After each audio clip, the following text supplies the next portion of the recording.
Rise up!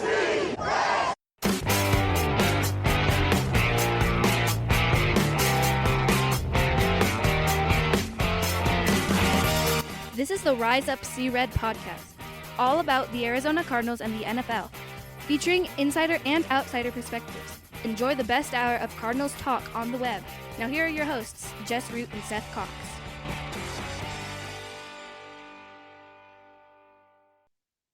Hello, Arizona Cardinals fans, and welcome to the latest edition of the Rise Up See Red podcast, so that's our Cardinals talk on the web.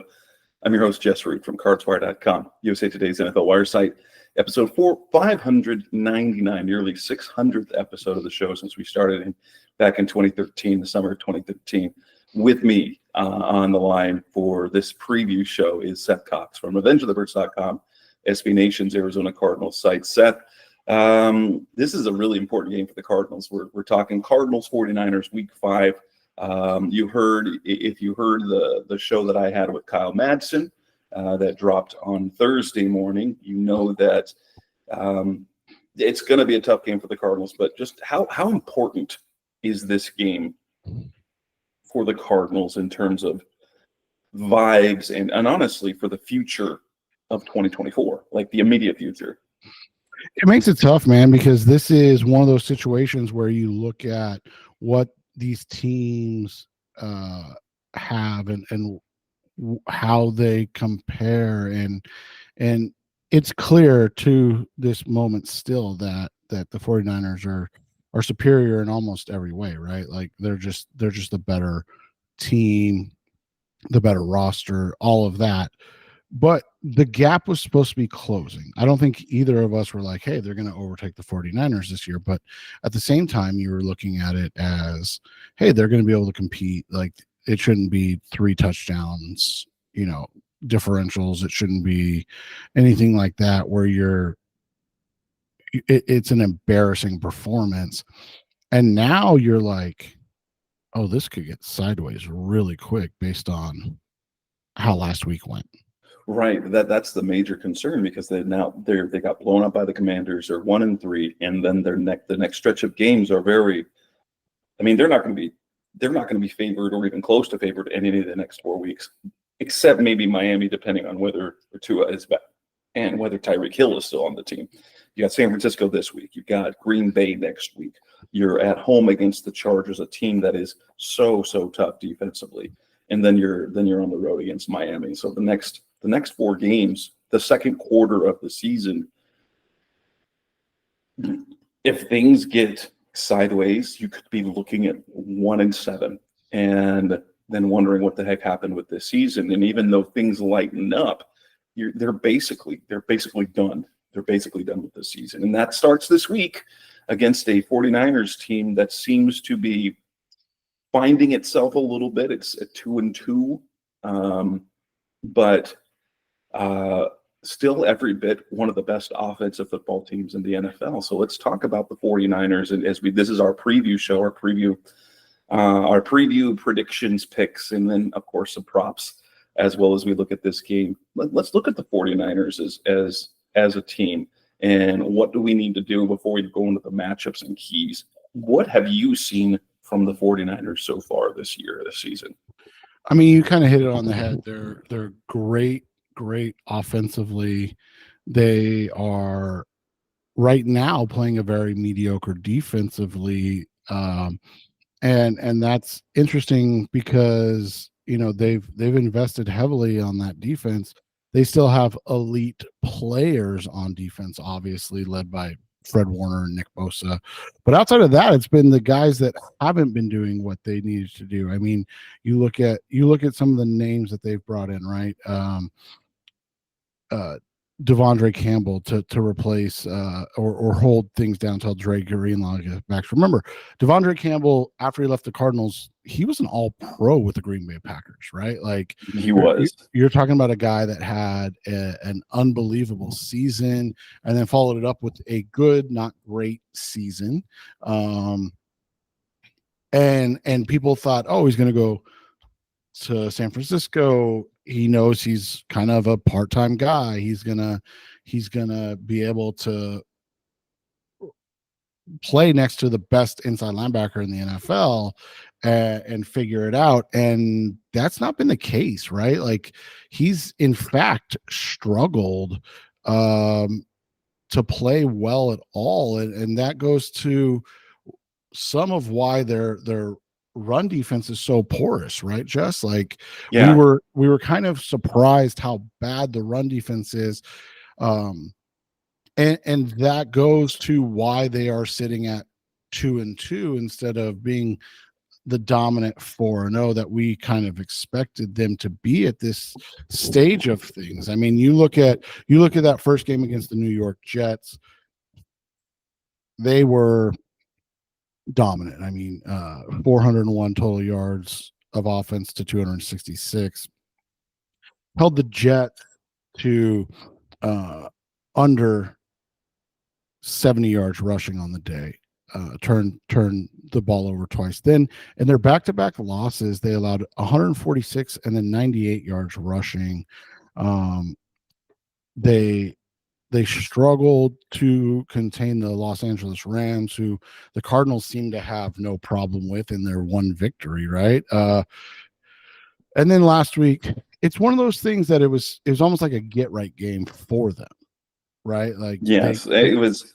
Kyle described it as, it wasn't they didn't play well, but they did exactly what they needed to do against a Patriots team that is right now just awful. Their pass rush numbers are skewed by their 6 sacks against the Patriots because, Kyle was saying the pass rush hasn't been good.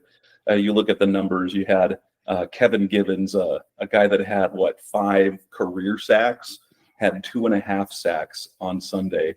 And I think the Patriots were starting their 3rd string left tackle in the game, and I'm sure you guys have seen the memes going around on X and Instagram and those likes of basically the Patriots shielding Drake May from what is a terrible team in New England and just trying not to get him killed. And so, like you said, these grades are a little skewed because you look at their pass rush. Again, obviously, Nick Bosa, phenomenal. I mean, one of, if not the best guys in the NFL. Malik Collins, and I think this is his 2nd year with them. If I'm wrong, I apologize. He's been okay. Javon Hargrave has been done for the year. Yeah, he's out. Javon Hargrave had been okay, and this is Collins' first year, so I apologize. Yeah. This is his first year with them. Javon Hargrave had been okay, but for the most part, I mean, guys that they've kind of tried to fill that role next to or across from Bosa, Eder Gross-Matos has struggled. Leonard Floyd, the veteran, coming off a 10-sack, nothing. Yeah, a 10-sack season where you and I were like, oh, that might be a really nice fit, really struggled. So it's like the guys that were there to be the next guy have not given them that. A name to watch in this game, and you mentioned Givens, he played extremely well last week. But that my buddy Kyle Posey has written about extensively, and there is a 0% chance I'm going to be able to pronounce this name, but Sam Okiona, he's played well in very limited snaps. I mean, he's only had 25 pass rushing snaps, 39 total snaps, but he reminds me of like the Dennis Gardeck impact, right? 1 sack, 1 hit, 3 hurries, and 25 pass rushing snaps. So every 5th rush, he gets to the quarterback some way. That's huge, right? And yes, and like you said, some of that's a little skewed. He had 1 hit in a hurry against New England, or sorry, 1 hit and 2 hurries. He had a sack and a hurry against that awful Rams offensive line. So, we get it. Those numbers aren't the best to grade off of, but again, a guy that's generating something every 5 snaps, that's something. So he's one to watch. Their defensive backs haven't been great either. I mean, outside of Fred Warner, who, like Nick Bosa, is probably the best at his position in the NFL, and I would argue that Fred Warner might still be the best defensive player in the NFL. it's been an interesting ride for them. Their slot corner, Diamado Lenore, has played well this year. So where does how are they going to utilize him and deploy him? He moves around, so I shouldn't call him a slot corner, but he's got 134 snaps at slot corner and 60 as a wide corner. So like he's really he is when they go nickel, he is the guy that slides inside primarily. Right, but is that who you want guarding Trey McBride? Obviously, again, if they deploy Fred Warner on Trey McBride, that's and this is no shot at Trey McBride. That's just a win for the 49ers, right? We know with that, what the Cardinals are going to do? They're going to find every opportunity to try and move him away from Fred Warner. Right, exactly. And so, but outside of those two, it's been kind of really hit and miss. I mean, you got Isaac Yidiam, who struggled, Charvarius Ward, who was, otherworldly last year. I don't think there's any other way to describe his 2023 season. Has been mostly bad this year. I mean, you're talking about a guy who last year had a sub 65% passer rating, and it's over 90 this year. Like that's a huge change. And the thing is that his play this year is kind of more in line with what he's been throughout his career. And so starting to be like, oh, last year his, all pro level season, I know he wasn't all pro, but his all pro level season was the outlier, not this season was what he's been. And then Jair Brown's really struggled this year. Talanoa Hufanga, is still working his way back into things. And he's always been a little bit more of a run guy, and especially coming out, it was an Achilles, I believe, for him. Coming off that Achilles, he's still getting his footing, so to speak, back in being a force in the pass coverage game. But that was never his overall strength. But it's something that he gave them in their heyday. And it's just interesting that we're talking so much about the Niners defense, because I don't think anybody really expected them to be bad, right? Right. They were seemingly overwhelming at every level, and then on offense. And then let's talk about the offense though, because they're getting surprisingly big contributions from areas where they didn't expect. I talked about with Kyle. Well, first off, Brock Purdy. If you notice, what nobody's talking about anymore? Nobody is debating just how good Brock Purdy is. He has entered the upper echelon of quarterbacks. Maybe not. No one is looking at him as, Patrick Mahomes, Josh Allen, but probably that next tier of guys. He's right at the top. He's second or third in passing yards this year. There's no more debate about it. The talent is there. The skill set that he has with his ability to throw the ball down the field with good decision making, the intermediate range of deep throws with anticipation, the trust he has in the receivers. Even though he has great talent, I now believe that he is now not team dependent, and I think that's developed because he had this success early with such good players. But I think he could go anywhere. Like he's Kirk Cousins. He's like Kirk Cousins level type player at this point. Yeah, I mean he's entered that level, and he's playing very well. And one of the things you look at is that, like you said, it's not just Brock, but it's the guys that are contributing to that. And nobody expected any less of Trent Williams, even though he was out most of or all of camp and preseason. Nobody. He's literally a first ballot Hall of Fame level tackle. I mean, there's never been a debate. Deebo Samuel is having a nice resurgence, but that seems Deebo Samuel-ish, right? Like every other year he gets healthy over the offseason. And he's getting banged, and there's banged out. Like they've had injuries to Deebo, they've had injuries to George Kittle, had injuries to Christian McCaffrey, which is last year when they were dealing with everyone healthy, now they're sort of going through that thing. Like, we'll go for example, Christian McCaffrey hasn't played this year. He might not play. We'll see what happens. But Jordan Mason is second in the NFL with rushing. And, when we talk about this is absurd. Isn't that such a Shanahan thing, though? And not just talking about Kyle, but obviously his father, and obviously you never want to compare a guy to a Hall of Famer, but Terrell Davis, right? Terrell Davis is a nobody, nothing late round pick and develops into a Hall of Fame level guy. And then it would be, he was kind of the godfather of the idea of running backs not mattering. And then obviously we've found that to not be true. I mean, while this offense is still producing at a very high rate, there is not a single iota of a person that would be like, oh yeah, they're better off without Christian McCaffrey. Right. And he's on pace right now for 387 carries, which you can't sustain. And the reason why they're doing it is because, okay, we can put the load on him because we expect McCaffrey back. But if McCaffrey is going to be delayed, the durability of Mason's going to come into question, especially because of the type of runner he is. And after him, they've gotten absolutely nothing. They've gotten absolutely nothing from anybody else in the run game outside of Jordan Mason. And he runs and looks for contact. And he's going to be very, very, very difficult for the Cardinals as the Cardinals struggle to.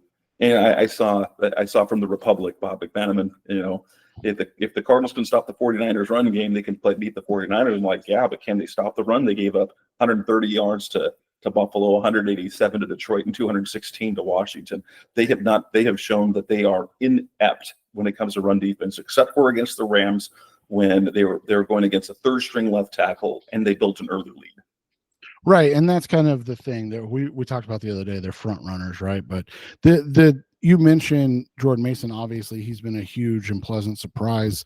George Kittle's still playing an all-pro level, but it's really been the presence of Jawan Jennings being their best receiver this year. Number 3 in the NFL in receiving yards. Not Debo, not Ayuk. It's Jawan Jennings. My goodness. And that's just it. I mean, when you get guys that end up competing at that level and playing at that level, you can sustain success that is surprising, and I think that's how you would label this, is a little bit surprising that they're having this much success without Christian McCaffrey, with Deebo Samuel having missed a game. Now that's not a lot, but it's still a game, with Brandon Ayuk struggling to return to form after his basically entire offseason holdout.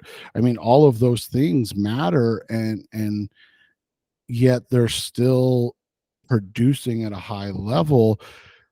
The question becomes, is it sustainable, right? And you mentioned that with Jordan Mason, obviously, and how they're getting absolutely nothing from anybody else. I mean, you look at their next guys. Deebo Samuel's got 27 yards rushing on the season on 12 carries, 2.3 yards per carry. And then Isaac Garendo has 7 touches, 7 carries for 19 yards. So they literally just can't do anything.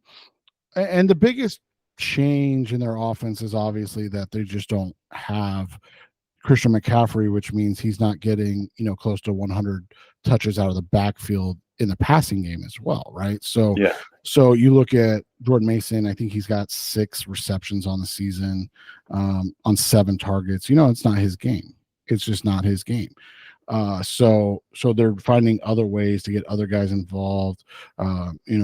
George Kittle hasn't done a whole lot this year. Kyle Juszczyk hasn't done a lot this year, but they're still producing. They're just not quite at the level that they were last year, when you're talking about, a team that was 3rd in points for and points against. They're having that slight drop off.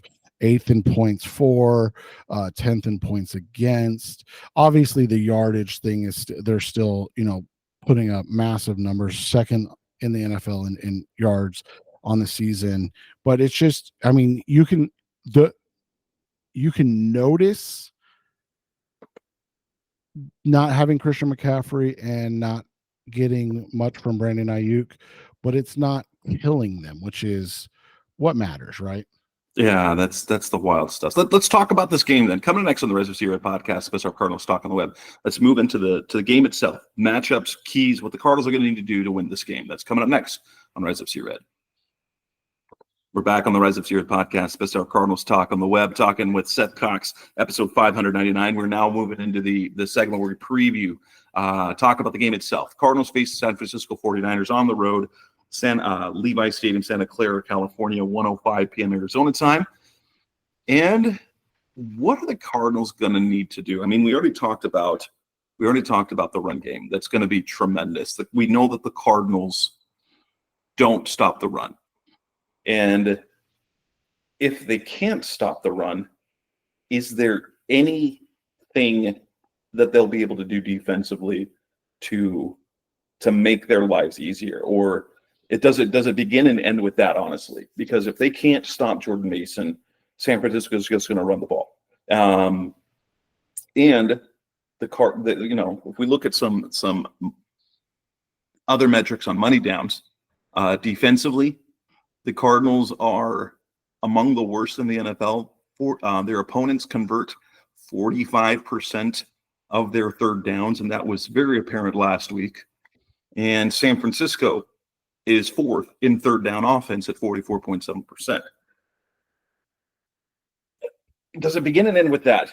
And basically, does it feel like a losing battle, period, that the Cardinals will not be able to slow the 49ers offensive attack without selling out against the run and then hoping for maybe one or two punts and maybe a turnover? Well, and that's what the issue has been all season. And we knew this coming in, Jess, is that the defense just wasn't going to be good enough to compete with upper echelon teams. And the fact that, it's come to the point where now it's not just so noticeable, but it's also a massive, massive, issue for this group to even be able to compete at a level where, are they able to even keep things close? And I don't know. I mean, obviously, like I said, this is not last year's Niners team, and that's been okay for them thus far. But like you said, they're still one of, if not the best rushing teams in the NFL. The Cardinals are one of, if not the worst teams at stopping the run in the NFL. And that just seems like a recipe for disaster, a big day for this team and for this group. And that's going to be the issue. We knew if this team could be middling in against the pass, that they might be able to compete, but not being able to stop the run at all. And then ironically, not being able to run the ball consistently or efficiently is a little bit perplexing. And that's something we've talked about. And so that's what, is the concern going into this week, because it just feels like it's a recipe for disaster. Right. And those are the two major red flags for the Cardinals defense. One is just the 49ers run the ball extremely well with Jordan Mason. Obviously, number two in rushing yards in the NFL. And it honestly, the crazy thing is, if it weren't for Derrick Henry's going crazy on Monday night, you'd be talking about the NFL leading rusher, Jordan Mason, who is the replacement for the 2023 rushing leader, Christian McCaffrey. And they run the ball well, which makes it, and the Cardinal, that's a big weakness for them. Well, San Francisco's great on third down, and the Cardinals are bad defensively on third down. So I think those are the two. Like, if you look at any two things on defense that are the major red flags of what's gonna happen on Sunday, is that the Cardinals have to change one and or two things. They have to slow the run game, which they haven't done, and they have to be better on third down on defense, which they have not been. And they're going against a team that does both well, runs the ball well, and keeps drives going on third down very well. Well, and the third down situation can be found in two things. One, obviously their inability to stop the run. So when you're in third and less, 4 or less, it feels almost automatic, right?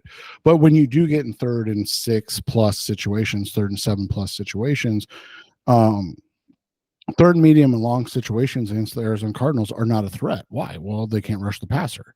So, Right. those two things can't stop the run, but also can't rush the passer. That puts you at a hole in a disadvantage immediately. And so that's what becomes the issue. And we've talked about this. It's the unfortunate reality of having to play from ahead if they're going to have any type of success. And we just haven't seen it this year.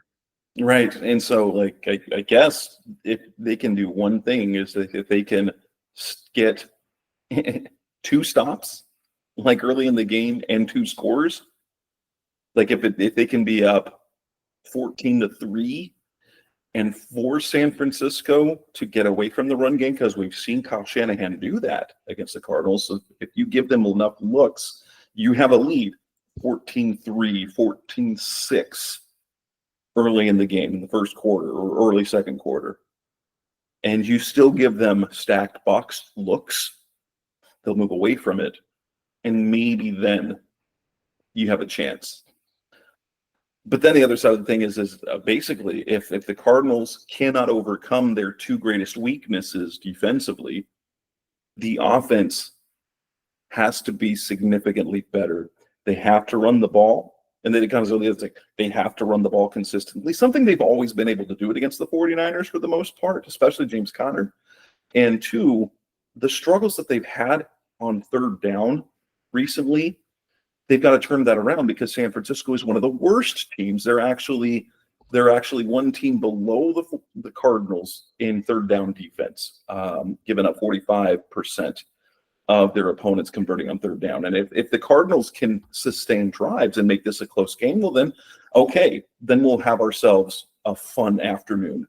That track meet where maybe it won't be like 38-35 or 42-37, but because both teams will eat clock because they run the ball well. But I think that's the only hope the Cardinals have if they can't change their defensive trends. Well, and that's the thing is like, I am not exactly enthralled with what we've seen in terms of the production on the offense. And so I don't want it to come across as the defensive bashing, and that stems to everybody, whether it's Kyler Murray, whether it's James Conner, whether it's Drew Petzing, whether it's the offensive line, all of those things I think have been an issue. But the reality is that the defense puts them at such a disadvantage. We were talking about it, and we didn't go in depth on it, but think about last game, right? Obviously struggling, not playing well. Things are ugly, and you go down and you get scored, and you cut the deficit to 28-13 or whatever it was, because I think they went for 2, right? So it's 28-13, and you're like, okay, this is now, or sorry, it's 27-14. You're like, okay, this is one of those things where now you can, and the Commanders get the ball with 11 seconds left, and the Cardinals don't get the ball back until 8:25. So almost 7 minutes of game time, and give up another touchdown. And by the way, they had 1 third down on that drive. So like, that's a problem too. If they can't they can't even get their opponents to third down. Right. And you look at it, I mean, it's wild. 1st and 10, 4-yard run. 2nd and 6, first down. 1st and 10, 7-yard run. 2nd and 3, first down. 5-yard run. First down. They get a holding call, which you're like, okay, perfect. 1st and 20 to 2nd and 15, and they immediately get a first down. Like that's the stuff that, again, I'm not expecting this defense to be like, hey, we're, the 2000 Ravens. Like nobody's saying that. What we're saying is that this team has to play well in sync. And what that means is like, hey, the defense gets a stop. Okay, we need the Cardinals offense to go get a score. Okay, Cardinals offense gets a score. You can't just immediately give up a score again. You can't be like, hey, it's cool. They scored. We're okay. Like it has to be, and it just doesn't seem like that's been something outside of that Rams game that's happened, right? Like the even in going back to that Bills game, you and I have talked about it. The offense was scoring and the defense was getting lucky. They had a fluke. They had the fumble by Josh Allen, and then they had the in terms of instead of the touchdown run, they got the penalty on Osiris Torrance on the hands of the face, and those are the two things that ended those drives. Right, and so you look at it and you go, okay, so you need those things to work in sync together, and it's just not happening consistently.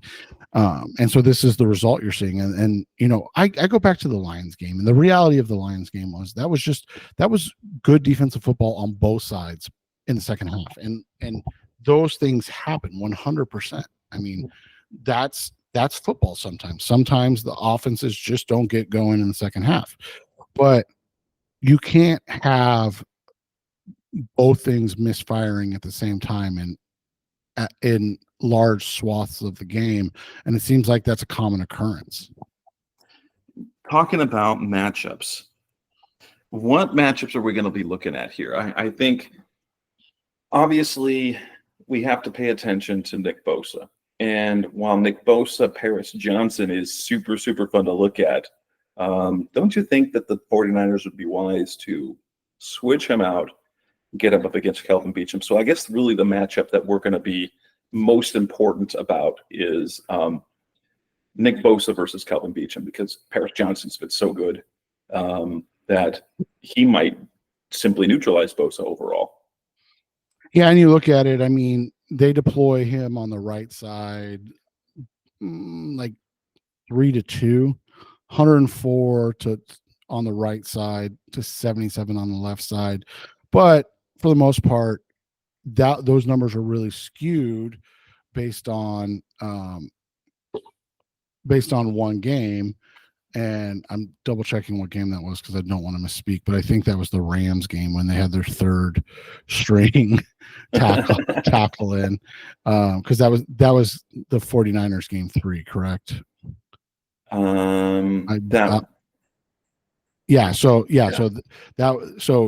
Bosa lined up literally all 50 or lined up 52 snaps at the right end in that game.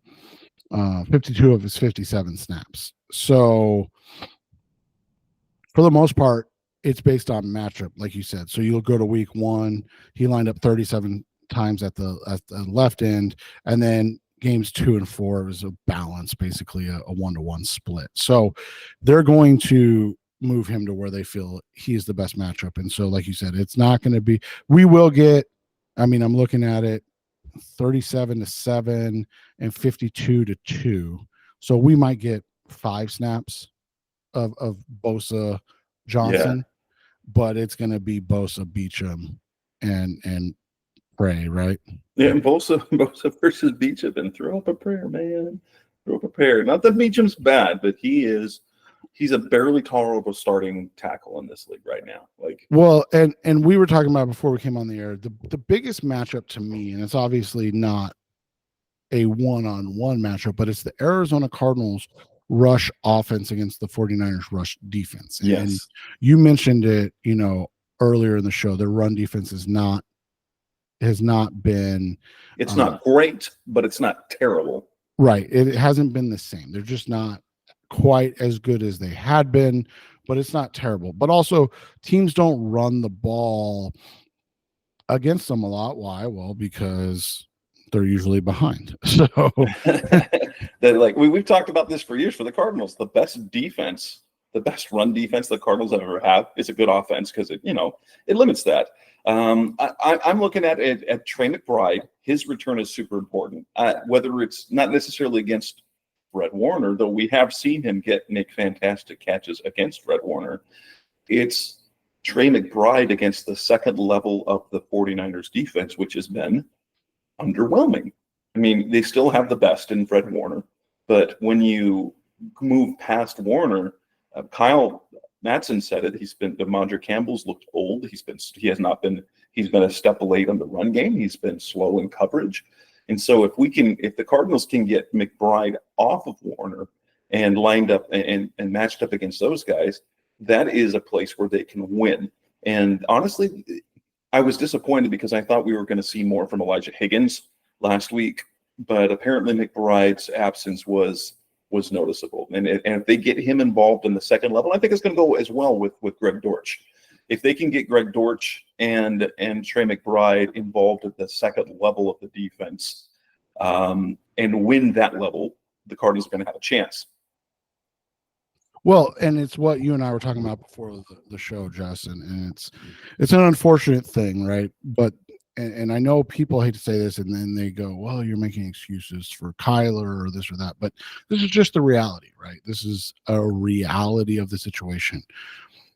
The Cardinals' passing offense is heavily predicated on being able to run play action.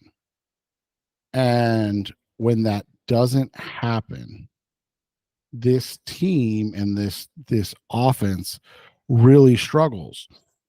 I was telling you the stats of the other day, and I know that the bulk stats look good coming out of that Washington game for rushing, right? 181 yards rushing. So that, that makes it everybody look at it and go, hey, they had a great day. Well, a lot of those came in that garbage time. It wasn't, an effective run game for the most part. And the reality became they only ran 5 play action passes in that game. You look at that in these other games in week 3 against the Lions. Again, it wasn't super effective, but they ran it 11 times, so double that. In week 2, their best game of the season offensively, 13 dropbacks in play action, and then week 1, I believe it was right around the same 13, 12. So it was 12. So you look at that, man, that's a lot, right? And only 5. Well, when you can't run the ball, teams don't care. They're like, oh, run the ball. We don't care. You're not going to be able to throw it. So the play action is not effective. So then you're going into straight dropbacks. And this was another thing that we talked about, right? Is that in weeks 2 and 3, the Cardinals' offensive line was actually pretty good, especially that week 3. Like, we were pleasantly surprised. We big ups to Jackson Barton, who had one game, and sayonara, enjoy injured reserve, buddy. But played extremely well in that one game. And in week 2, they had a top 10 performance as a pass blocking team. And then you get to week 4 against one of the worst pass rushing teams in the NFL. And you get one of the worst performances, not only of the week, but of the season from a pass rush or from a pass protection point of view. And against a team that had just been miserable you look at it week 2, the Giants were number 4 in pass protection.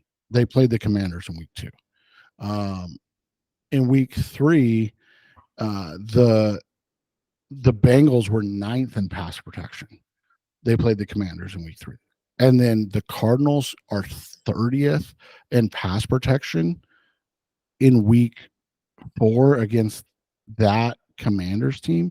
Like, how does that happen? And that's just it. And the other thing was, who was the best team in pass protection in week 4? The Washington Commanders. So if you can't, terrible combination. That's a combination that will never win a football game ever. Right. And so if you can't rush the passer, can't stop the run, can't protect the passer, can't effectively run the ball, you're probably going to end up losing football games, right? And so now you're sitting there going, okay, like, where is the advantage matchups? They have to be able to run the ball. They have to be able to set up play action pass and attack the levels of the 49ers defense, which hasn't been good in pass coverage. It's not been bad by any means, but it hasn't been what they had been. And so those which things, they need Michael Wilson to win. They need Marvin Harrison to win. So they need to be able to get the ball to the outside more than just the first quarter, apparently. Because right. Yeah, I think that kind of that kind of takes care of that. Like if you're able to, the run game against the run defense, if you're looking at Trey McBride and that middle level, then you've got to look at pass protection. Goodness gracious. Because how else, like, they've got Marvin Harrison. He's putting up some numbers, but we're waiting for him to have a dominant game. He had a dominant first quarter. He's producing. He's got 4 touchdowns in 4 games. You can't expect much more than that. But what we haven't seen is the ability to have him make a difference over the course of a whole game. It's in spots, and it's early in the game. And wouldn't it be great? Wouldn't it be great to get Marv a 10-catch, 150-yard performance with whether it comes with 2 or 3 touchdowns, or if it's just he's making plays down the field, and that'll keep the Cardinals offense humming and looking like the way we believe this offense can play. Right. And they have to have a stellar offense for anybody to really buy into this team anymore and what they're, quote unquote, building. I'm not going to, and you mentioned it, you're not pushing the panic button, but the cover of the button's off and you're ready to push it. Yes. And if they have another stagnant, uninspired performance on offense, you're going to look at that and go, I don't think this is working, because you can't continue to fail in the same way over and over and over again. Coming up next on the Rise of Sierra podcast, the best of Cardinals talk on the web. Let's actually look to predictions. We're going to talk about what we think is going to happen. We're going to talk about the best prop bets available for us to make. That's coming next on the Rise of Sierra. We're back on the Rise of Sierra podcast, best of Cardinals talk on the web, talking about 49ers, Cardinals. We're looking at the outcome now. The 49ers are 7.5 point favorites in this game. I don't know. I could see this game going sideways, but at the same time, what have we seen from Jonathan Gannon's Cardinals aside from last week, aside for a game against the Rams late last year? They have been extremely tough and competitive.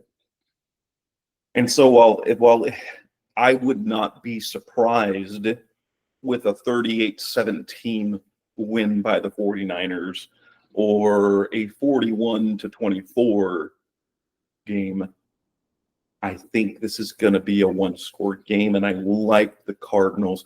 It wasn't enough. I do not nearly have the confidence to say take Cardinals plus 7.5 is one of my 3 favorite underdog bets of the week, like I wrote for Sportsbook Wire. But I believe this will be a 1-score game, so I like the Cardinals to cover, and I like the over 50.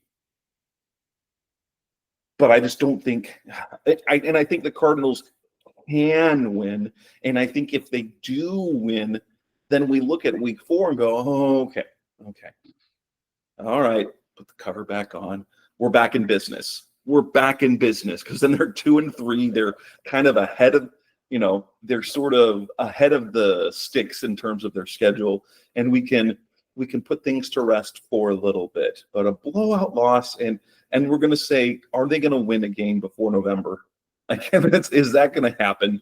But yeah, so my game outcome prediction is the Cardinals hang tough and either give up a game-winning score at the end of the game, or just don't have enough time to get the touchdown, and will lose 31-27.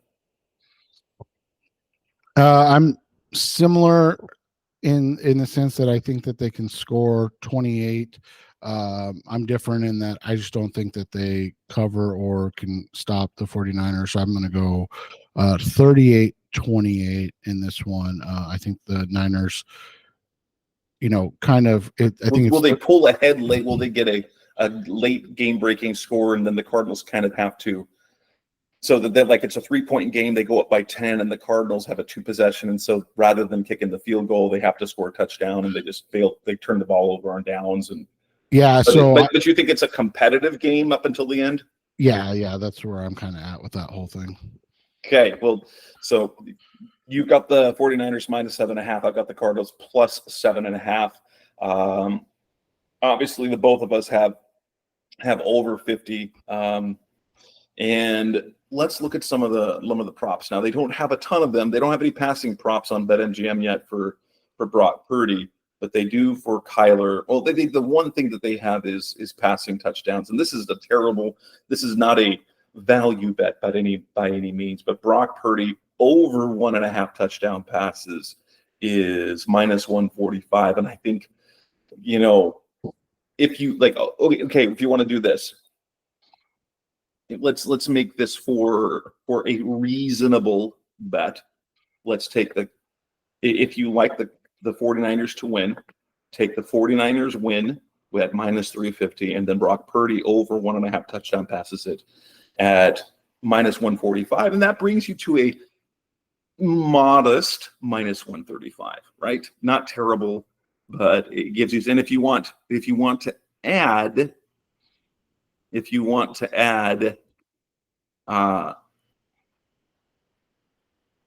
Let's see if they have the rushing props. And if you want to say Jordan Mason over 85.5 yards, and then that parlay moves it up to +180, and 3 probably really reasonable things to do in terms of 3 bets that we think are easy. But yeah. I think Brock Purdy will have 2 to 3 touchdown passes in this game. But what do you think about Kyler at +130 at over 1.5 touchdown passes? Yeah, I don't think that's a bad one. I mean, we've seen that they can throw the ball consistently. When they get into the red zone, it's just been a struggle to get there this year. So I don't mind that one. There is one on FanDuel that I do like. It's under game specials. And it's +500, so it's quite a large one. But either team, so that means Cardinals or 49ers, and I'm leaning heavily on the 49ers on this one. Either team to score 1 rushing touchdown and 1 passing touchdown in each half, meaning 4 touchdowns for the 49ers, but they come 1 passing, 1 rushing. I like that. It's +500. I don't really have a problem with that one at all. And then if you think that it's going to be high scoring like Jess and I do, they do have each team to score 1 rushing and 1 passing touchdown in each half for +11,000. So $1 on that, maybe you win $110 on $1 bet, something of that nature. But I really do like that either team to score 1+ rushing, 1+ passing in each half at +500, because I do think that is in play for the 49ers. And if they get, the thing is that you're going to have to worry about for the Niners in that prop is if they score 3 in the first half, will they just score 2 rushing touchdowns or 3 rushing touchdowns in the second half? But I think I do like that at +500. It's big odds, on top of, kind of what you covered. I like your Purdy bets. There's really nothing out this week, which is interesting how long these lines are taking to come out all of a sudden. Like, we're going to have to switch to like a Friday show if this is right. That's kind of wild how that's been. It was weird because I was literally in the middle of the show with Kyle yesterday, and there were nothing. And in the middle of the show, like immediately, they got the rushing and the receiving props, but only ones for the Cardinals. If you did our ladder for James Conner last week, you won big. And that, if you did that bet and the other bets, I think you still came ahead, because laddering the over the 75+ and the 100+ was a big payout for James Conner. And you can do something similar this week. 59.5 yards is the projected total. I think that's an easy bet for James Conner at minus 120. Do plus at 75 plus, you get him at 155. And then if you want to go crazy with 100 plus, I think this might be just worth it to add a couple of bucks to it, but he's at plus 400 to do 100 plus rushing yards. And so if you want to ladder that's probably been your best bet over the last half season, has been taking James Conner and laddering those bets. Yeah, and there is a couple others that you can look at. Both of us like this game to be a little higher scoring. So if you are inclined to agree with that, both teams to score 25 plus points, which Jess and I both predicted, is plus 330 on FanDuel. Ooh, that's nice. Another one that's interesting, team to have first field goal. I know where this is coming from, so I'm not saying it's a bad line, but the Niners are plus 104, the Cardinals are minus 126, and I get it. They're thinking like the Cardinals aren't going to hold the 49ers to a field goal, let's be honest. And so I get that. However, we have seen that the Cardinals' first drive tends to produce touchdowns. Yeah, they've been 4 for 4 in touchdowns this year on the first drive. So at plus money for the 49ers, maybe the Cardinals get a stop, maybe something of that nature happens. It's not a terrible bet to take on that one, but I understand why it's leaning towards the Cardinals in that favor, because let's be honest, nobody buys that the Cardinals are going to stop the Niners and force a field goal. That's true. There is almost nothing in terms of receiving props right now. There's not receptions. You've only got Brandon Ayuk, Deebo Samuel, Jordan Mason for receiving yards, Marv, and James Conner for the Cardinals. That's it. There is almost, I don't know, what is that? By the way, why are there no odds? Because normally we have odds or maybe it's I we're wonder recording if Thursday during the day and we're not recording Thursday night. Well, but last week FanDuel was plumb out of those things too. They just had passing stats. I think for the Cardinals, it's the unknown with Trey McBride. McBride, even though he's practicing, he's not full cleared. He's not guaranteed to be active. And so you're saying, okay, we don't know what McBride's going to do, and that's going to change how we're going to set lines on other guys. For the Niners, you mentioned it, Kittle and Samuel have both been banged up. Doesn't mean much because they're always banged up, right? But it could mean that they're like, hey, let's see if they're going to hold. I mean, let's be honest, if they hold out guys against the Cardinals, nobody's really going to think much of it. Kittle did not practice yesterday, it looks like, with rib injuries. They've got, they have a laundry list of injuries. Yes, they do. For the Niners. We didn't even get into that because we just are so used to them having all these guys on the injury report and then all of them playing. But Kittle's on the injuries with ribs. Fred Warner's on the injury list with ankle. Yetur Gross-Matos is on the injury list with a knee. Kevin Givens, who you talked about, has got a tricep issue. Jordan Elliott, one of their other D lineman types, has a knee issue. So and then Talanoa Hufanga has got an ankle. So they are littered with starters that or guys that get heavy snaps. And so I think that could be it for them, just because they're like, we don't even know what 49ers team we're going to see, but we know that they're going to beat the Cardinals. What do you think about first half lines? The Niners are 4.5 point first half favorites. That's an interesting one right there. You can take, and then you could do winning margin, but though that gets riskier because you're linked. You go San Francisco, the Niners by 1 to 3 points at the end of first half is plus 800. By 4 to 6 points, it's plus 900. I don't know which way this is going to go in the first half. Niners at minus 4.5. I think I'd take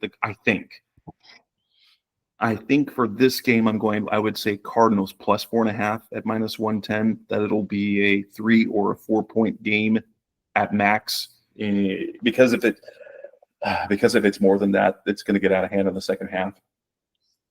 Yeah, and I'm looking at it, and I would, for me, I would stay away from that. The one that I do like is the over 24.5. That's plus 100, so it's even money.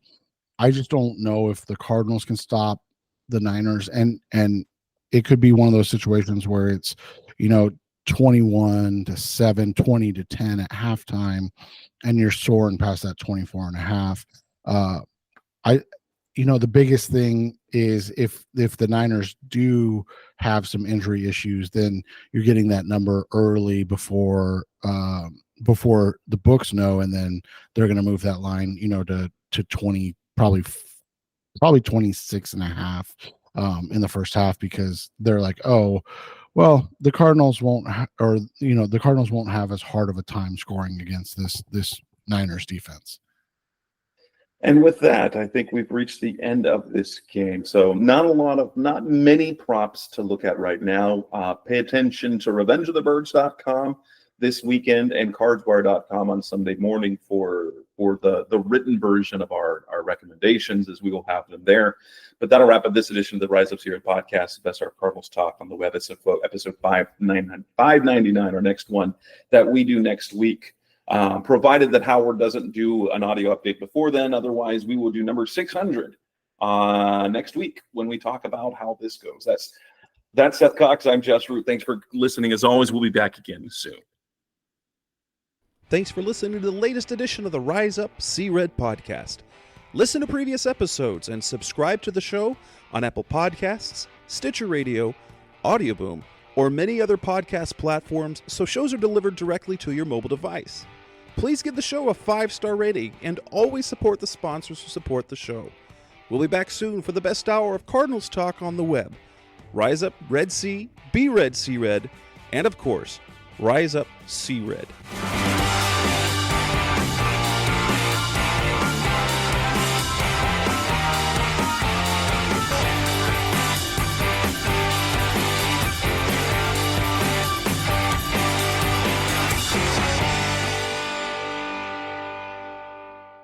Red!